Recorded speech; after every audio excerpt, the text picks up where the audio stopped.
Introducing Edi, a game-changing AI maintenance bot for property management. Edi can, in any language, triage and data capture every maintenance issue, with full voice version coming soon. Edi has learned from over 850,000 reactive maintenance issues carried out by Adiuvo, the leading maintenance call handling service. To sign up for updates and our next testing cohort, go to adiuvo.org.uk/ADI.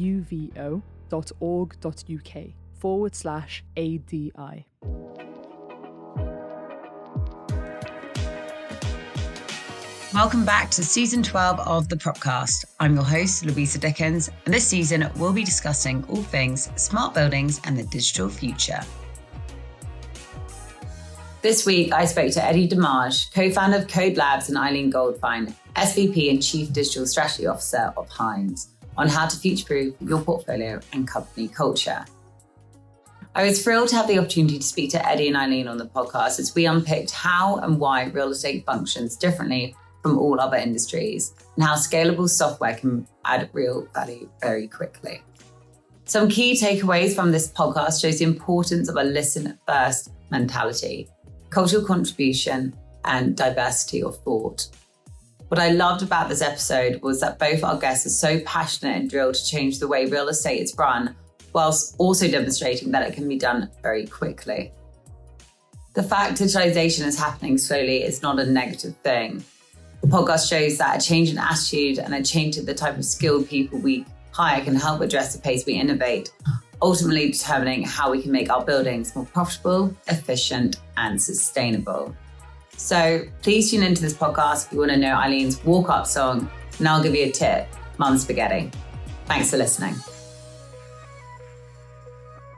Hello and welcome everyone back to the Propcast. Thanks for tuning in today. For this episode of the Propcast, I'm excited to be joined by Edi, co-founder of KODE Labs, and Ilene Goldfine, SVP and Chief Digital Strategy Officer of Hines, as part of our Digital Future season, where we will be discussing how to future-proof your portfolio and company culture.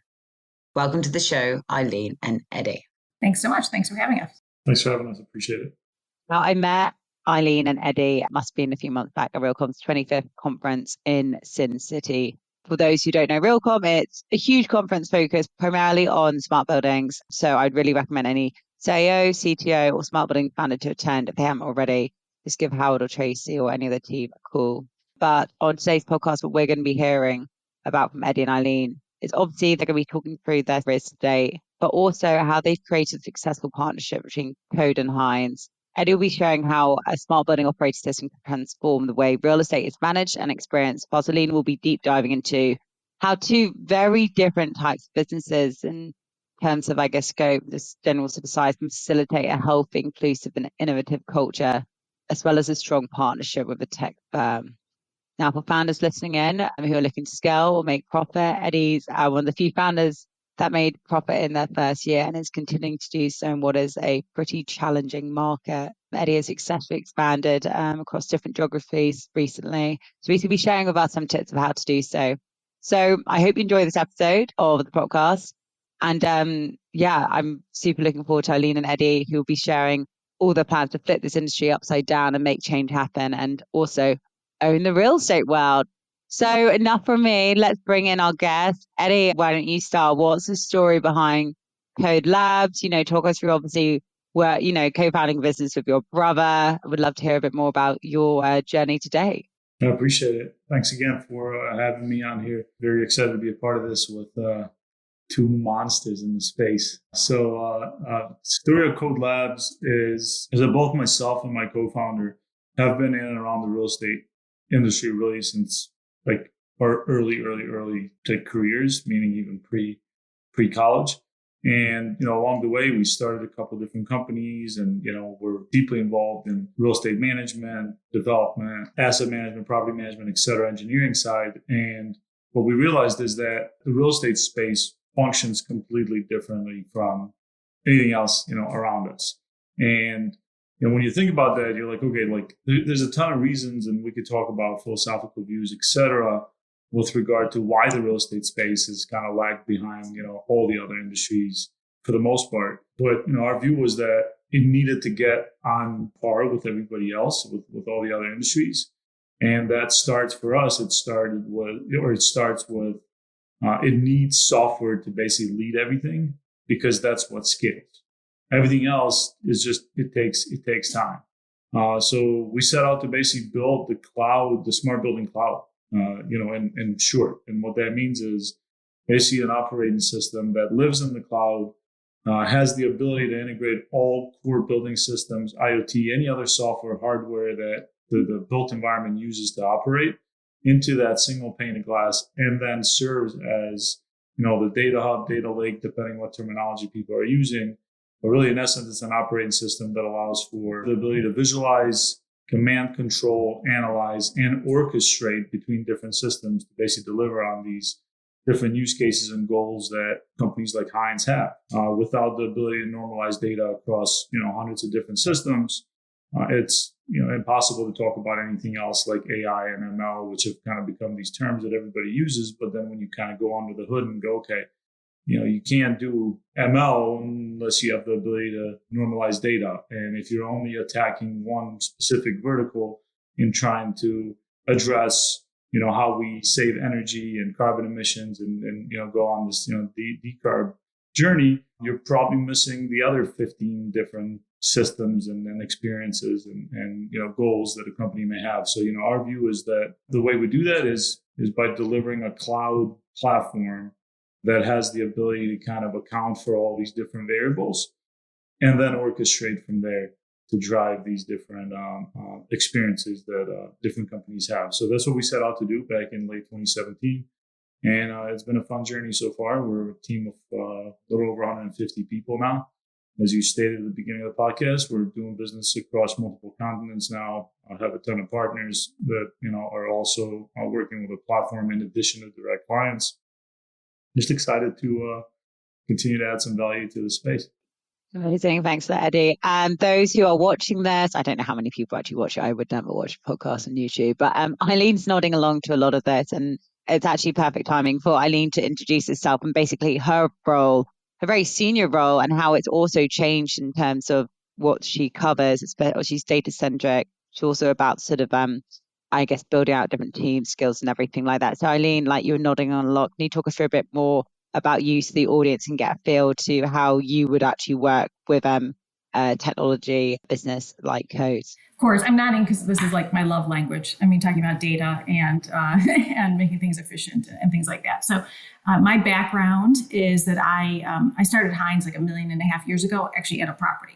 And so I was working at a property here in Detroit, actually in multiple properties. So I got to see firsthand about how property systems are run and how things are happening or happening in a way that is difficult. I mean, it's totally, to Eddie's point, real estate is kind of the last frontier of trying to do things in a more automated way and to be able to use data and all that.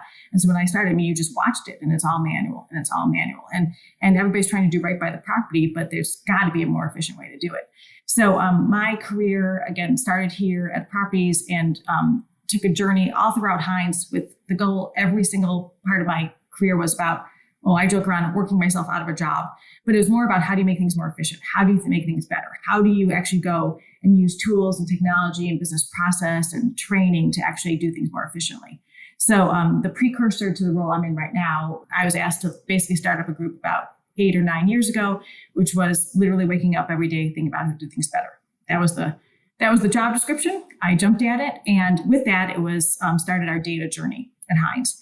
And so what we basically said was, we were going to start pulling together all of our data. We had it in disparate places, but put it all together. We started from a performance, like a financial perspective.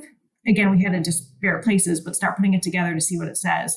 We went up the chain, up through our investors, and then we started going down into the buildings, right? And so the reason why this works out so well with KODE is because when we started doing this even years ago, you can't get the data out of buildings. It's horrific, and basically you're trying to get some parking data out. Somebody says they have to go put a, on-prem server, sitting in some parking garage. And you're like, this is not going to work. And everybody's holding you hostage, basically, based on how they're running their systems and things like that. And so the fact of KODE coming in and taking a different view of it and looking at it really from that software is what really, really appealed to us, because you've got to blow it up from that standpoint. You've got to start bringing it in and saying it's got to be more automated. you've got to start taking, these solutions that have been so closed for so long and start pushing the data out. And so our viewpoint is that data needs to go to investors, that data needs to clients, that has to go to our tenants, it has to go to ourselves. So the only way you can get there is if you start like at the ground and start moving it kind of through the ecosystem. And so when did this relationship, this partnership first begin? Like how many years ago was it? I'm sure to Edi, it feels like years. Kidding. No, we've been doing a lot of research on this, for a while. We want to be leading in this area, but we're also cautious about, like what's the right answer? Because we have a very disparate portfolio. We have a lot of, nuances. We have a lot of partners and things like that. And so we've been doing a lot of work and investigation and all that. And really, it's probably over the past kind of year that we started really digging in with KODE and everything like that. But it's really exploded, I would say, over the past 6 to 8 months. And basically, we're going. And we're going as fast as we possibly can. Which I think in the real estate industry, some people would roll their eyes at, but we're going to go, and we're going to go fast. I think that's a big point to really kind of zone in on, and a differentiator between what, at least from our perspective, what we see in the space, which is we've been around for about 6 years now, right? And over the years, you've heard a lot of different portfolios and organizations, et cetera, talk about pilots, like you'd think we're like in the airplane business. And it was like, we're going to do a pilot and we're going to watch it for 9 months and 12 months and one building, but I have, 250 buildings that I'm supposed to do this with. And kind of like that whole, and we get it, right? Because, people are worried to Aline's point, like there's a whole thing about, being on leading edge and impact on investors, et cetera. So it impacts, a ton within these different organizations, but fast forward to the last couple of years, it's like, look, like we, it's time to actually fly, right? Like, let's go. And that's, I think, from our perspective, that's one of the things that we've been extremely excited about with Hines, is that they've done the due diligence. They've talked to probably every company under the sun that does any part of this stuff. They have a team that's been operating buildings that's with Hines for decades, which is like this very, very, very unique thing about Hines in comparisons to literally every organization we've ever talked to, is that like you're talking about, senior leadership team that's been there for decades. So they know the buildings, they know the clients, they know the space. They've been doing this for a long time. So from a KODE perspective, it's like for us, it's this like monster opportunity to learn from them and basically test the thesis that we've really been pushing, for years now, that look, you can go fast, you can address real problems. Like people that have been doing this for a long time, like if we can quantify the value for them, like there's no, like for us, this checks every mark you could possibly check. In addition to obviously other clients that we have that have also been, in the space for a long time. So I just want to kind of like zone in on the fact that like, they have thousands of buildings, extremely experienced teams, and to Aline's point, like it's time to go. It's funny. I will just say real estate industry loves pilots. They love pilots. They love pilots. And even in our own teams, we're like, we're going to do a pilot. I'm like, no, we're going to call this phase 1. It's not a pilot. It's phase 1. Okay. And it's phase 1, which is just, what use cases are you proving out at this point in time? And then what are the next use cases?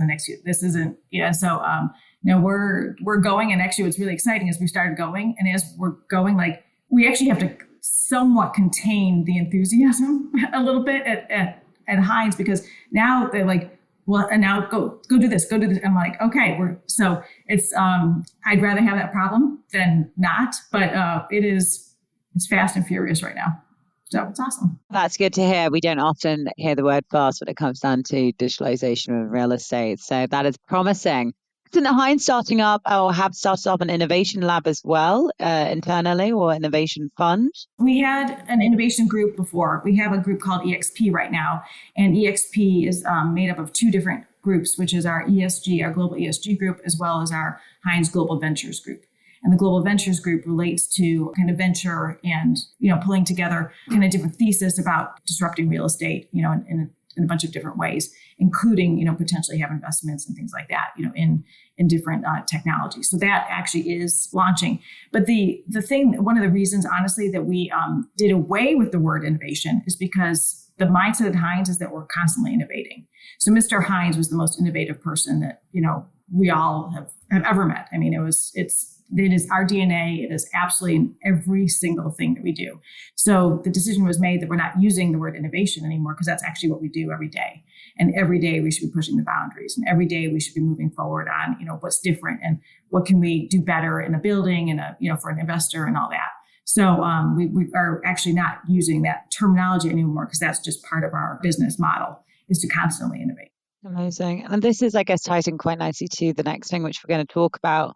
For those listening in, when I first met Ilene and Edi, it was quite clear that they all had a very similar mission when it comes down to sort of real estate. It's very much sort of hit control, actually make things happen at a speedy pace. We've mentioned the word fast quite a few times already, but like, as they said, flip this industry upside down and make change happen. Now, they've obviously been partnering together for some time, but obviously at events you can sort of see them going around having fairly sort of direct and sort of frank conversations with other senior players, thought leaders in this space. Now, Edi, I'd love to bring you in here. Like, how can you talk me through a little bit more about your sort of plans to sort of make this happen? Where does that mission sort of come from? What are you sort of expecting to achieve in, I don't know, give me a time frame, in the next sort of 2 years, considering everything you've done in the last 6 of KODE? Yeah. So from our perspective, right, our big thing has been that we understand that, each building is its own entity, and each building has to get a return for its investors, and each building has to deliver for its tenants or people that, live, work, play in these spaces. That is the space we come from, quite literally. So we didn't jump in this industry as we're, some tech people that can build some application, and now we're going to go and try and teach people like Ilene how you're supposed to run real estate. Fundamentally and philosophically and foundationally, we're just completely different. One, we've been in the space for years ourselves. We have a decent amount of experience. Number two, we are building to the needs of Hines and Bedrocks and Quadrilles and, all the clients we have. Our first thing that, we tell our team when we onboard people is that we're a listen first company. We're not in this space to just go and, pitch and try and convince people that the way we think things are, need to be done is the way to do it. It's rather, let's listen, let's understand, and then, okay, let's talk about how what we've built can address that, and or how we can, configure what we have to basically address that. So, going forward from here on, we're big believers that if automotive companies can make autonomous moving vehicles, the standing buildings can be autonomous as well. It's a lot safer than the moving cars that are running autonomously. And we're that enabler. So we believe that the industry is going towards software first. We are the only platform today that is truly vendor agnostic, 100% open, and can address the needs of a building engineer in the same exact way as the ESG team or energy team, all within the same platform. We don't think that you can operate these pilots if you have to go to 15 different platforms. You're going to crash the plane. Therefore, we're giving you basically that single pane of glass to operate your portfolio off of, irrelevant of the underlying infrastructure. It's also the place where you get all of your data. Ilene is data is she said, this is her big thing. And every time we talk to her and her team, it's okay, where's the data behind what you're saying? So you have to quantify what you do. You have to be able to scale it. You have to be able to go to, the Ilenes of the world and, show the proof that investing X amount of dollars gets you Y. And the proof is in the spreadsheets, but it's also outside of the spreadsheets and the experiences and things that you do that drive, some things that not always are trackable in a P&L. So what we've done over the last 6 years is that we're now in thousands of buildings, and what we'll do over the next 6 years is that we'll be hopefully in hundreds of thousands of buildings with the platform, because it is scalable. It literally is click and go, and you're turning and burning buildings. I think Hines will be a perfect example of that. We'll be onboarding a lot of buildings without putting numbers here. That's Ilene's field here, but Hines will have a ton to show by the time we go into the next WillCom conference, as an example. And you're talking a very, very short period of time. And I want to lean in on something here. So this is a major thing that I've probably been talking about too loudly, but there's a ton of vendors out there in the prop tech space. And I'm not saying in this market space, I'm just saying in the prop tech space, that come and pitch and they pitch and they pitch. Okay. And 99% of the time I have to say, you're not solving a problem that I have. Okay. So you're coming and you're pitching and like, what are you doing? What is the problem? And so code is solving a problem that I have.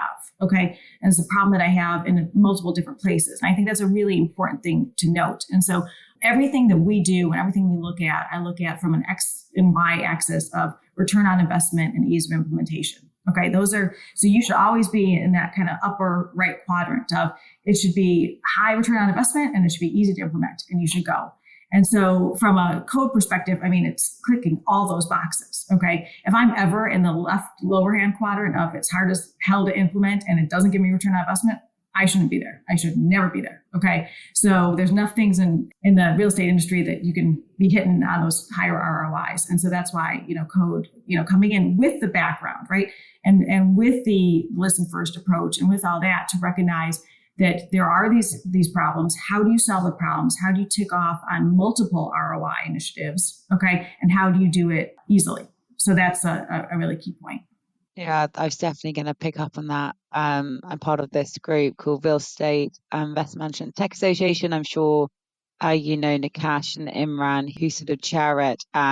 They meet every quarter and they have some incredible new tech founders come in, and that is always a complaint which they have at the end of it. And so it sounds so simple, a listen first approach, but apparently it's slightly more challenging. This ties in perfectly to the next question. Like Edi, you mentioned you've obviously within your team, you've got an incredible background of the real estate experience, but you've also got the tech experience. And obviously, as you all know, I run a real estate technology recruitment firm. And when I'm working with founders, it's very clear that there's often an imbalance in skills between businesses looking to scale, which can often really hinder them, and whether their product's not sort of quite up to scratch, or say their sales team don't understand how to sort of pitch it, can't get it into the real estate investment managers or whoever it is. Ilene, I'd love to hear a little bit more from you about what sort of skills you think are needed, because you obviously work for a real estate investment manager. You've now upskilled yourself to have like a data-centric skill set, but not many people sort of have that. So what do you think we need to do to basically enhance sort of diversity of thought, help us sort of increase innovation? And where do you think the major skills are sort of lacking? And is it a problem with the industry not attracting the right people? Obviously, I'd love to hear firsthand from you, because that will help me do my job better as well. So first of all, we have an aging industry. Okay, just let's be honest, right? We have an aging industry of people at buildings that are, at some point going to retire. Okay, so we've got to figure out kind of what to do about that. We also have an industry that isn't necessarily attracting new people at the same rate in any area. I mean, you're talking about from a building engineer to, a property manager to tech, from, all that kind of stuff. And so the question is, how do you start solving those things? You have to meet the people where they're at. Okay, so it's not that, hey, everybody, you need to go change and become like the real estate industry. You need to actually think to yourself, well, what am I doing differently in the real estate industry to attract some of these people? I mean, that's kind of my viewpoint. And some of that is tools and technology and how to do things better. There aren't, a bunch of kids coming out of college going, hey, I want to go do something in an Excel spreadsheet. I mean, that's just not, this isn't, so we all have to do better and put in the right, systems and tools and programs, okay, so that they're doing the true value add work that we want them to do, and not sit here and say, I'm going to go, make the donuts. Okay. So that being said is you've got to put that foundation in, I think, from a real estate perspective. To Edi's point, we are exceptionally lucky at Hines. We've had people be around a very, very, very long time. The average tenure of our senior leadership is ridiculous. I mean, just ridiculous. But with that means at some point there's going to be a big group of, retirements and stuff like that. So what are we doing, from the kind of the bottom up? And it is, we are literally starting at middle schools and high schools and talking to people and things like that and educating people about the real estate industry so that they're more knowledgeable about it. Okay. But also we're looking at people that have just skills, like smart people. Like I'm hugely passionate that talented people can do whatever they want. Okay. It doesn't matter your background. It doesn't matter. I mean, I'm a CPA by trade and I'm, overseeing business process technology and data right now for a global real estate, entity. And so literally, I mean, hopefully I guess I'd be deemed as smart, but anyway, so it's get in, take people that are smart and are driven, give them the right tools and let them go. You don't have to put them in a box. You don't have to put them, and so it just opens up then who you're recruiting from. It opens up who you're talking to. It's a whole different kind of viewpoint. Hi, I'm Xander Geronimos, Head of Business Development and Strategic Partnerships at Metaprop, the New York-based venture capital firm that has been at the forefront of the PropTech industry since 2015. In early September, we will launch the Global PropTech Confidence Index, sponsored by PwC, which serves as a biannual barometer for the health of the real estate technology industry. Metaprop also publishes a monthly newsletter that covers all things PropTech, from industry news, upcoming events, recent financings, job spotlights, and more. Subscribe at the footer of our website, metaprop.vc.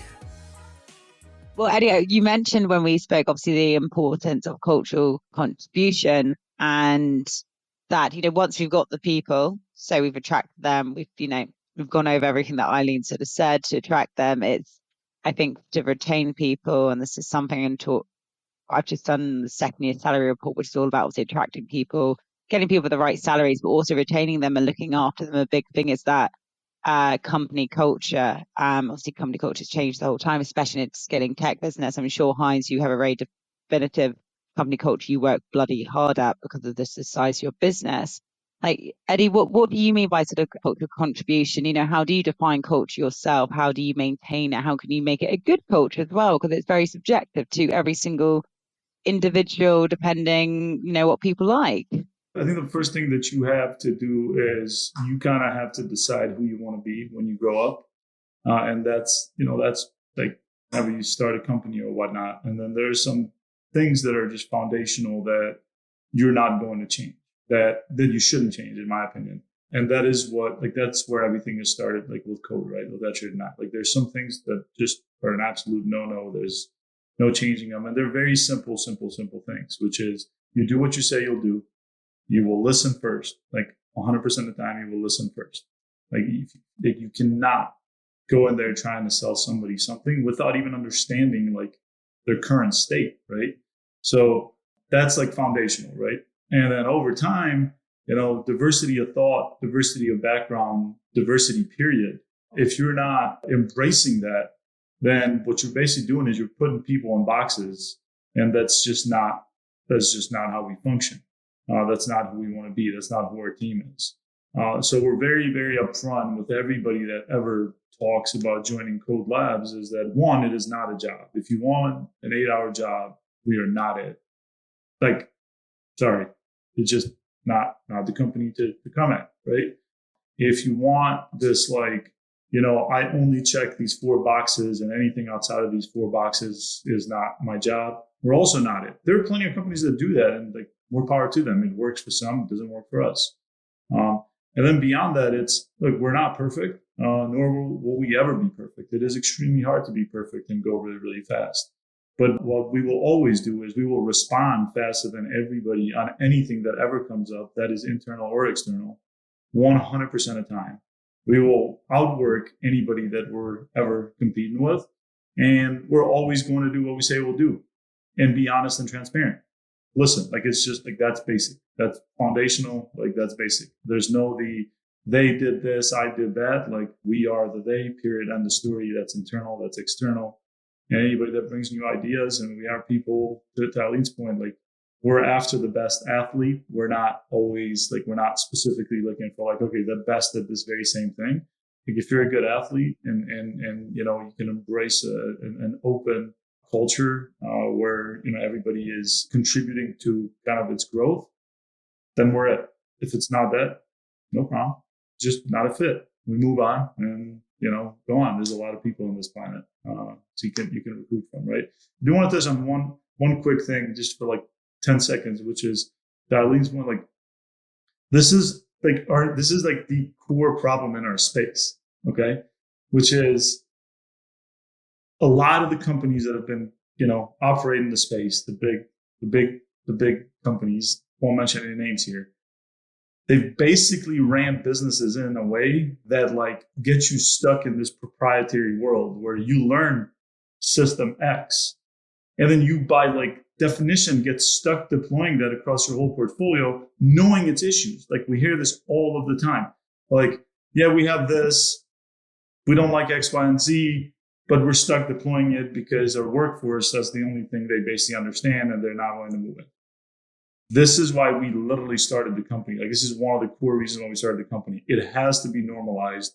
you have to be able to go and recruit young talent that maybe doesn't care about getting like in the weeds of every single system for every single manufacturer, but cares about the data that all those systems provide and then operates off of the data. So I think we believe at KODE that where the industry will be 10 years from now, 5 years from now, is that you're going to be recruiting a lot more data scientists and analysts and data engineers and a lot less, boiler bobs, for lack of a better term. We call it the quant area of real estate. I mean, that's what it is. It's the quant area of real estate. That's where real estate is. And so, and if we don't all recognize that, then we have a problem. Yeah, we saw in the last since set up LMRE in like 2018, we saw like a steady increase of data scientists, analysts, business analysts, those sort of hires going up by about sort of 20% each year. Obviously, in the last 6 months, the less hiring around sort of data and product. I think a lot of people are focusing on revenue for obvious reasons. But yeah, we've definitely seen a massive sort of increase in that, which shows obviously it's a symptom of the real estate industry realizing the importance of data and all the power that it can have getting all that data set about buildings. And yeah, especially when it comes down to sustainability, hitting net zero and everything like that.